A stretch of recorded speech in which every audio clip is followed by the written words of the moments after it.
दोस्तों, कहते हैं कि पति पत्नी की जोड़ी जो ऊपर से बनकर आती है उन्हें कोई मिटा नहीं सकता। पर क्या वास्तव में पति पत्नी का यह पवित्र रिश्ता केवल एक जन्म का होता है या फिर यह रिश्ता कई जन्मों तक आत्मा से बंधा रहता है? तो दोस्तों, आज की इस अलौकिक कथा में भगवान श्री हरि विष्णु जी ने स्वयं मां लक्ष्मी जी को बताया है कि पति पत्नी का रिश्ता कितने जन्मों तक रहता है। तो आप इस कथा को अंत तक अवश्य सुनिएगा। कथा अच्छी लगे तो वीडियो को लाइक और चैनल को सब्सक्राइब जरूर करें। दोस्तों, एक बार की बात है, भगवान श्री हरि विष्णु जी क्षीर सागर में शेषनाग की शैया पर विश्राम कर रहे थे और मां लक्ष्मी जी उनके चरण दबा रही थी। तभी माता लक्ष्मी के मन में एक विचार आता है और वो भगवान विष्णु जी से कहती है, हे स्वामी, मेरे मन में आज एक प्रश्न उठ रहा है। क्या आप कृपा करके मेरे इस प्रश्न का उत्तर बताकर मेरे मन की जिज्ञासा को शांत करेंगे? तब भगवान विष्णु जी मुस्कुराते हुए कहते हैं, हे देवी, अवश्य बताइए, आपका वह प्रश्न कौन सा है जो आपके मन को बेचैन कर रहा है? मैं अवश्य ही आपके उस प्रश्न का उत्तर देकर आपके मन को शांत करने का प्रयास करूंगा। तुम माता लक्ष्मी भगवान विष्णु जी से कहती है, प्रभु, मैं यह जानना चाहती हूं कि एक पति पत्नी का रिश्ता कितने जन्मों तक रहता है। क्या पति पत्नी का रिश्ता केवल एक जीवन तक सीमित है या यह रिश्ता 7 जन्मों तक आत्मा से बंधा रहता है? तब भगवान विष्णु जी कहते हैं, हे देवी, आपका यह प्रश्न अत्यंत महत्वपूर्ण है और आपके इस प्रश्न का उत्तर एक प्राचीन कथा में छिपा हुआ है। इसलिए आप इस कथा को पूरा सुनिए। इससे आपको यह पता चल जाएगा कि पति पत्नी का रिश्ता आखिर कितने जन्मों तक रहता है। तब माता लक्ष्मी कहती है, हे प्रभु, कृपया मुझे वह कथा सुनाइए। मैं आपको वचन देती हूं कि मैं इस कथा को पूरे मन से और अंत तक सुनूंगी। दोस्तों, फिर भगवान विष्णु जी माता लक्ष्मी को वह कथा सुनाने लगते हैं। दोस्तों, कथा शुरू करने से पहले सभी लोग प्यार से कमेंट बॉक्स में लिखिए, जय श्री हरि भगवान विष्णु, जय मां लक्ष्मी। तो चलिए कथा को शुरू करते हैं। दोस्तों, भगवान विष्णु जी माता लक्ष्मी को कथा सुनाते हुए कहते हैं, हे देवी, एक समय की बात है, मध्य देश में महेंद्रपुर नाम का एक राज्य था। उस राज्य में एक राजकुमारी थी जो एक गुणवान और चरित्रवान स्त्री थी। उसका विवाह एक धर्मनिष्ठ और सदाचारी राजकुमार से हुआ था। दोनों का जीवन वैभव, प्रेम और सुख से परिपूर्ण था। उन्हें किसी भौतिक वस्तु की कोई कमी नहीं थी। कमी थी तो एक संतान की, जिसको लेकर राजकुमारी हमेशा चिंताग्रस्त रहती थी। यही एक अभाव था जो राजकुमारी को अक्सर चिंतित कर देता था। समय धीरे धीरे गुजरता गया।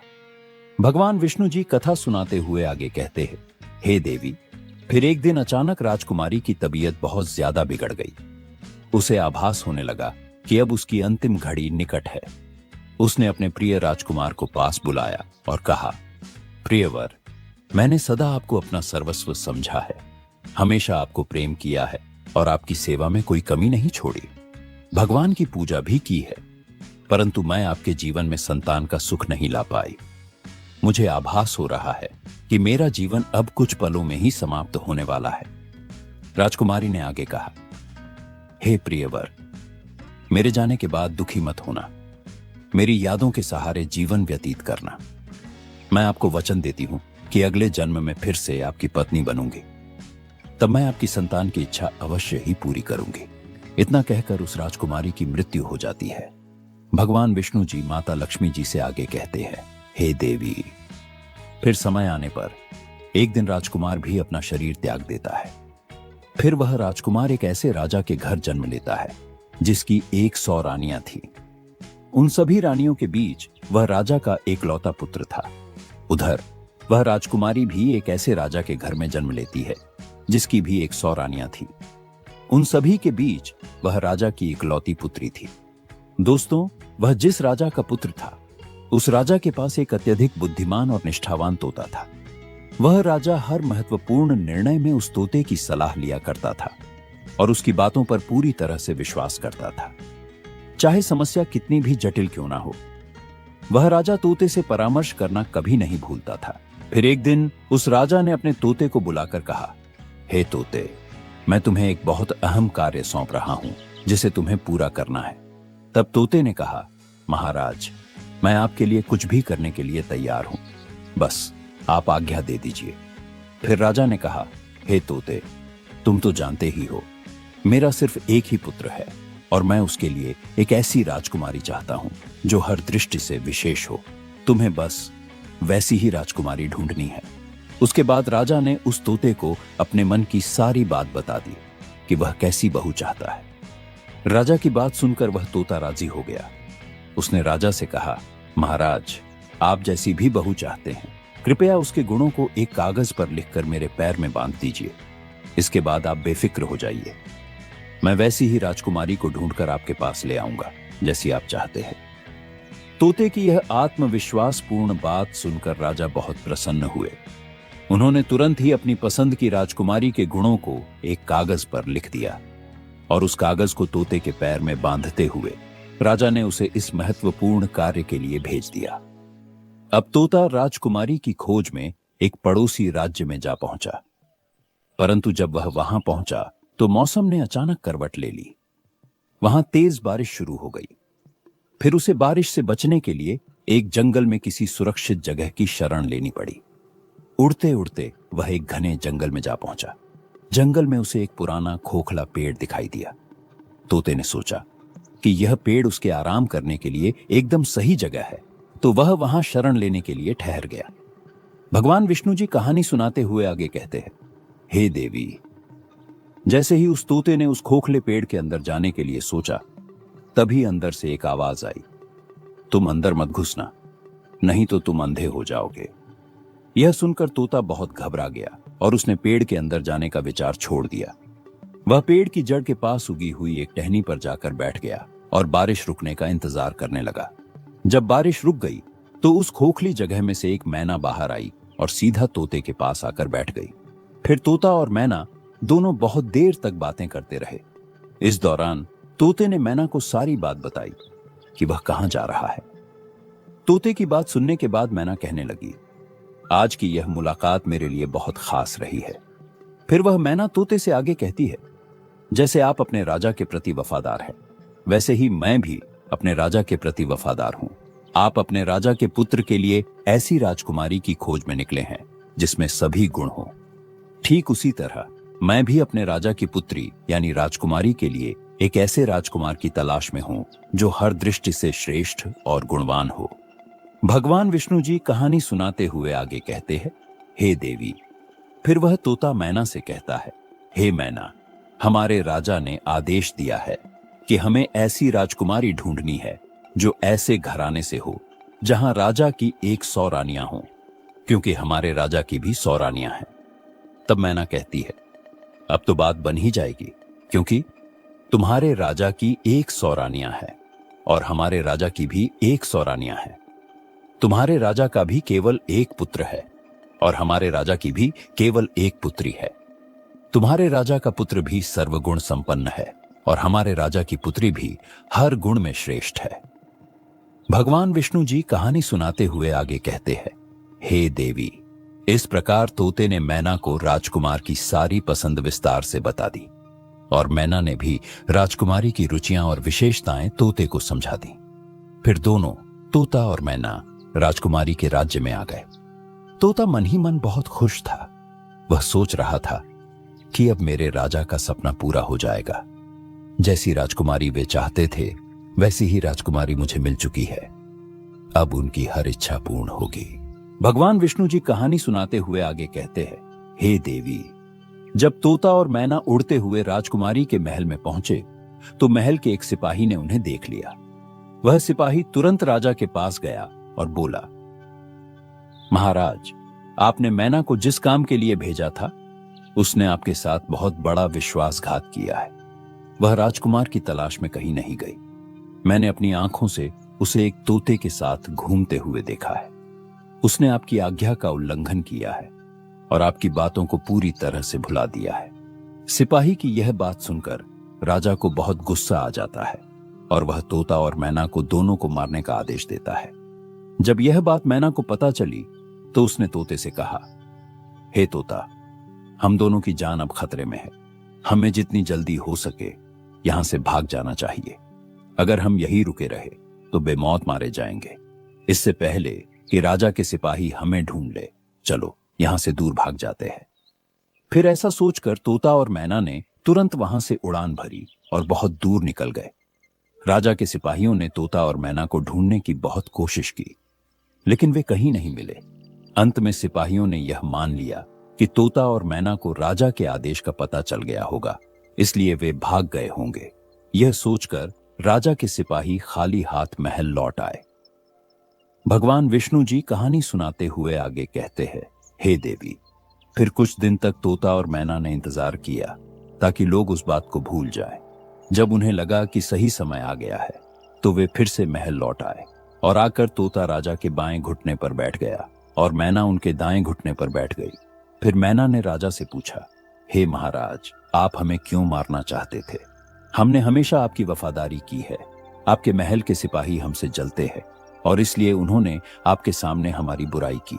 लेकिन हम दोनों तोता और मैना, जो बड़े शान वाले, बुद्धिमान और अमीर राजाओं के वफादार सेवक हैं, हमने आपके साथ हमेशा वफादारी की है। इसके बाद तोता और मैना ने राजा के समक्ष अपनी पूरी बात रखी। तोता और मैना ने राजा से कहा, हे महाराज, हम दोनों उन दो राजाओं के सेवक हैं जिनके राज्य में 100 रानियां हैं। उनमें से एक राजा का केवल एक पुत्र है और दूसरे राजा की केवल एक पुत्री है। यह दोनों राजाओं ने भले ही कभी एक दूसरे को देखा नहीं है, लेकिन वे अपने बच्चों का विवाह एक दूसरे के बच्चों के साथ करना चाहते हैं।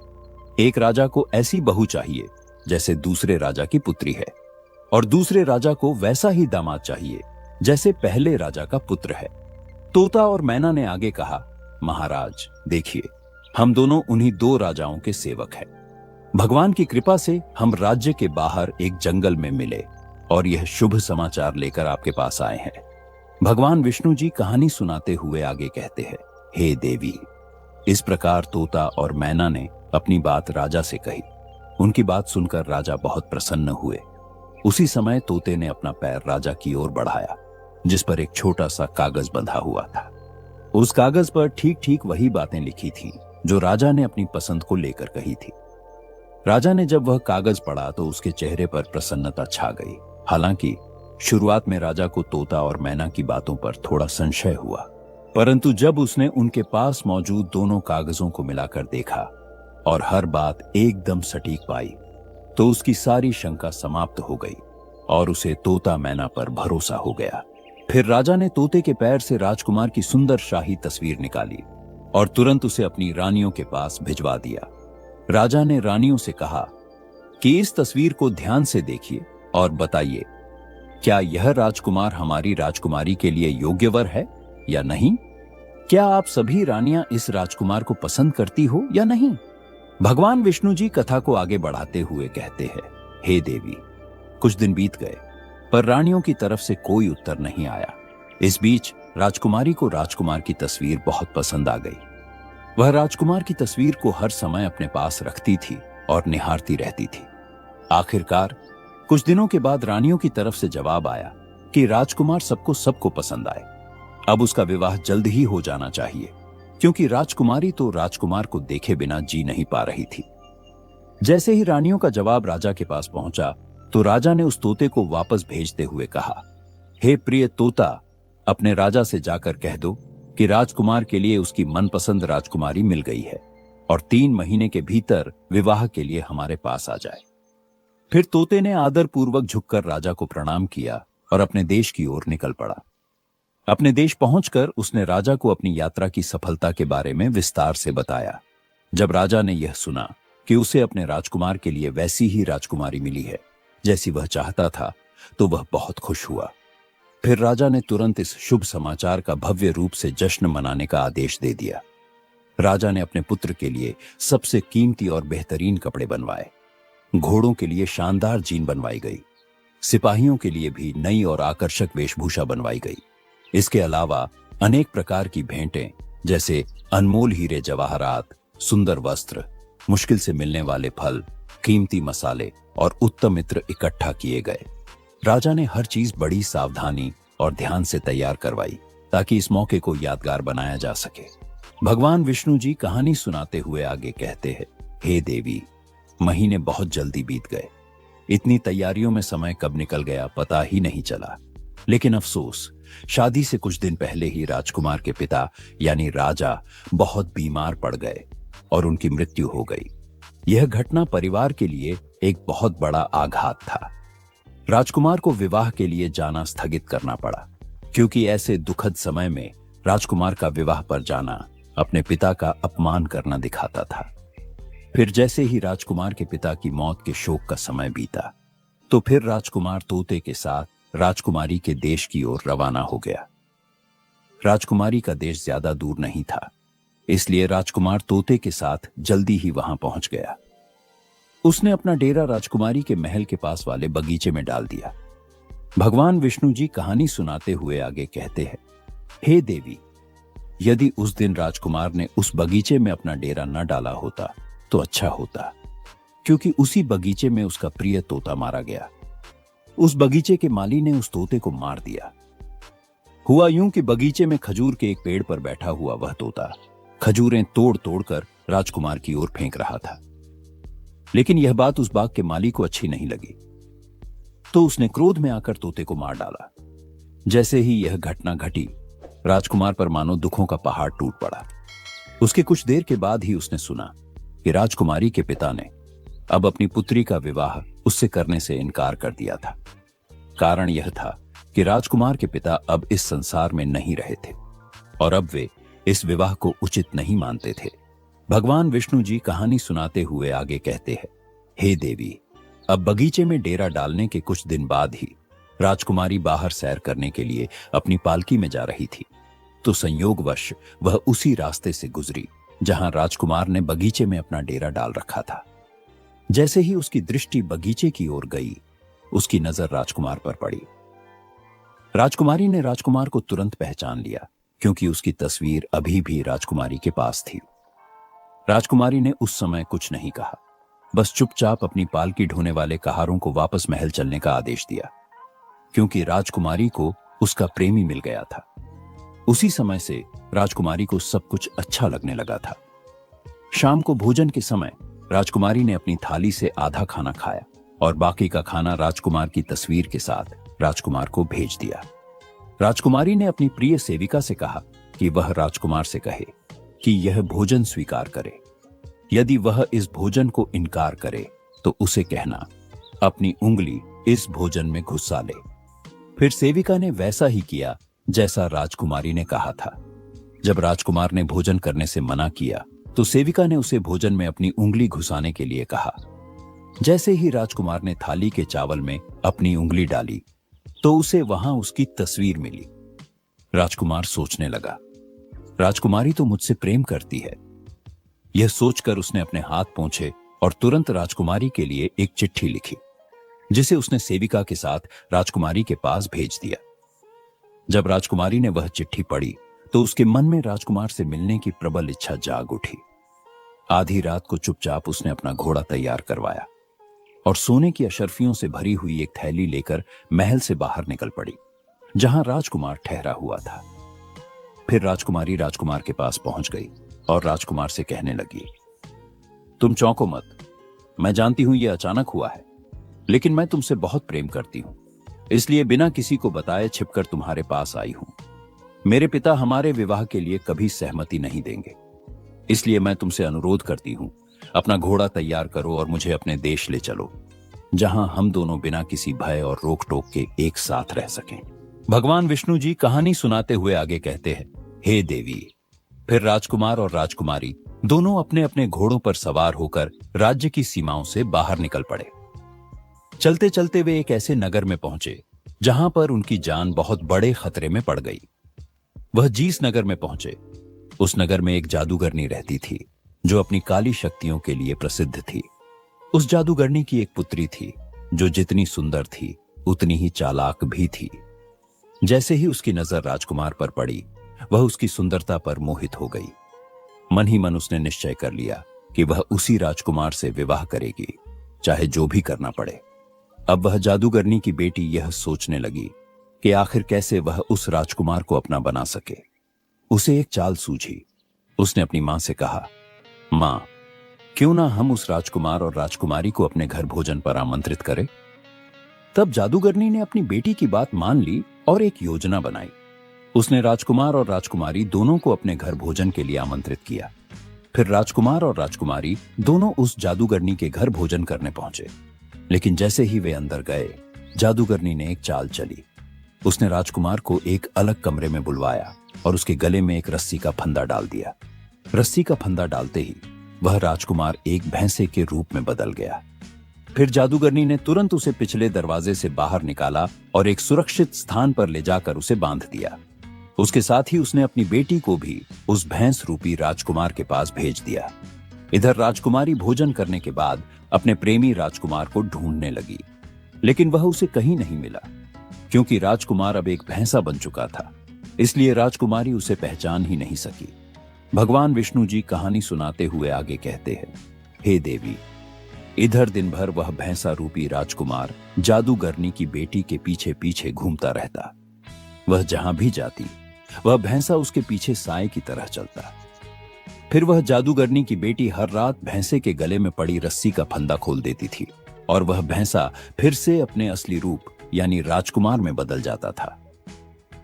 रात भर वह राजकुमार के रूप में रहता, लेकिन सुबह होते ही वह फिर उसी फंदे को उसके गले में डाल देती, जिससे वह दोबारा भैंसा बन जाता। दिन भर वह उसे इधर उधर अपने साथ लिए घूमती रहती। भगवान विष्णु जी कहानी सुनाते हुए आगे कहते हैं, हे देवी, उधर राजकुमारी की हालत बेहद खराब हो गई थी। कई दिन बीत गए थे और वह अब तक राजकुमार से नहीं मिल पाई थी। वह पागलों की तरह अपने राजकुमार को ढूंढ रही थी। वह बुरी तरह से परेशान और दुखी थी। उसको पता ही नहीं था कि अब वह करें तो क्या करें। वह सोचती कि आखिरकार राजकुमार मुझे छोड़कर कहां चला गया। उसके मन में तरह तरह के ख्याल आते। कभी वह सोचती कि शायद राजकुमार ने उसे धोखा दे दिया, लेकिन फिर उसके दिल से आवाज आती कि राजकुमार ऐसा नहीं कर सकते। वह मुझसे बहुत प्रेम करते हैं, मैं भी उससे बहुत प्रेम करती हूं। फिर वह सोचती, कहीं ऐसा तो नहीं कि किसी ने राजकुमार को मार दिया हो। भगवान विष्णु जी कहानी सुनाते हुए आगे कहते हैं, हे देवी, फिर उस राजकुमारी ने अपने दुख को भुलाने और सच का पता लगाने का निश्चय किया। उसने अपने रूप को बदलते हुए एक पुरुष का वेश धारण किया और सीधे उस नगर के राजा के दरबार में जा पहुंची। वहां उसने राजा के सामने अपनी बात रखी। राजा उसकी वाणी, व्यक्तित्व और तेजस्विता से इतना प्रभावित हुआ कि हैरान रह गया। उसकी बुद्धिमानी और साहस देखकर राजा ने उसे अपने राज्य का कोतवाल नियुक्त कर दिया। अब वह राजकुमारी, जो अब सबकी नजरों में कोतवाल थी, दरबार में अपनी जिम्मेदारियां निभाने लगी। कोतवाल होने के कारण उसे कई घरों में जाने और उनके भेद जानने का मौका मिलता। धीरे धीरे उसने पूरे नगर की हर गली, हर परिवार, हर कोने के रहस्यों को जानना शुरू कर दिया। भगवान विष्णु जी कहानी सुनाते हुए आगे कहते हैं, हे देवी, समय धीरे धीरे बीतता गया। कई साल गुजर गए और फिर एक दिन उस नगर के राजा की मृत्यु हो जाती है। फिर नगर के सभी लोग उस कोतवाल को यानी राजकुमारी को राजा बना देते हैं, क्योंकि कोतवाल, जो वास्तव में राजकुमारी थी, लोगों के प्रति उसका व्यवहार बहुत ही अच्छा और दयालु था। फिर एक दिन उसी नगर में एक व्यक्ति एक भैंसा बेचने के लिए राजा यानी राजकुमारी के पास आया। तो राजा रूपी राजकुमारी ने उस व्यक्ति से वह भैंसा खरीद लिया। वह भैंसा बड़ा ही अद्भुत था, क्योंकि वह किसी भी खोई हुई वस्तु को सूंघ कर खोज सकता था। फिर कुछ समय बाद एक दिन वह भैंसा अचानक कहीं गुम हो गया। तब राजा रूपी राजकुमारी ने तुरंत पूरे नगर में घोषणा करवाई कि नगर के सभी भैंसों को दरबार में लाया जाए। उधर यह सूचना जादूगरनी तक भी पहुंची। अब नगर के सभी भैंसे राजा के सामने एकत्रित किए गए, लेकिन जादूगरनी ने अपने भैंसे को राजा के दरबार में नहीं भेजा। राजा रूपी राजकुमारी को जब यह पता चला कि जादूगरनी ने अपना भैंसा नहीं भेजा है, तो वह बहुत क्रोधित हो गई। उसने सिपाहियों को आदेश दिया कि जादूगरनी के घर जाकर भैंसे को जबरदस्ती दरबार में लाया जाए। भगवान विष्णु जी कहानी सुनाते हुए आगे कहते हैं, हे देवी, जैसे ही सिपाहियों ने उस भैंसे को दरबार में लाकर उसके गले की रस्सी को जोर से खींचा, वह रस्सी अचानक उसकी गर्दन से छूट गई और रस्सी गर्दन से निकलते ही वह भैंसा राजकुमार के रूप में बदल गया। फिर तो उस राजा रूपी राजकुमारी का सपना साकार हो गया और वह दौड़कर एकदम से राजकुमार से लिपट गई। उसने सैनिकों को आदेश दिया कि जादूगरनी और उसकी बेटी को तुरंत गिरफ्तार कर लिया जाए। फिर उस जादूगरनी और उसकी बेटी को पकड़कर बांध दिया गया। इसके बाद राजा रूपी राजकुमारी ने नगरवासियों से कहा कि अपने राजकुमार को ढूंढने के लिए मैंने एक पुरुष का रूप धारण किया था। मैं वास्तव में एक स्त्री हूं। अब जब मेरा राजकुमार वापस मिला है तो मैं चाहती हूं कि आप सब मुझे अपनी रानी और इन्हें अपना राजा स्वीकार करें। इस प्रकार नगरवासियों में हर्ष की लहर दौड़ गई। सभी ने राजकुमारी को अपनी रानी और राजकुमार को अपना राजा स्वीकार कर लिया। अब राजकुमार राजा बनता है और राजकुमारी रानी बनती है, और उधर उस जादूगरनी को उसके बुरे कर्मों की सजा दी जाती है और उसकी बेटी को हमेशा के लिए कारागार में डाल दिया जाता है, क्योंकि जादूगरनी की जो बेटी थी उसने अपने पिछले जन्म में अपने निर्दोष पति पर झूठा आरोप लगाकर उसे एक राजा की कैद में डलवा दिया था। इसीलिए इस जन्म में उसे भी अपने कर्मों का भयंकर फल भोगना पड़ा।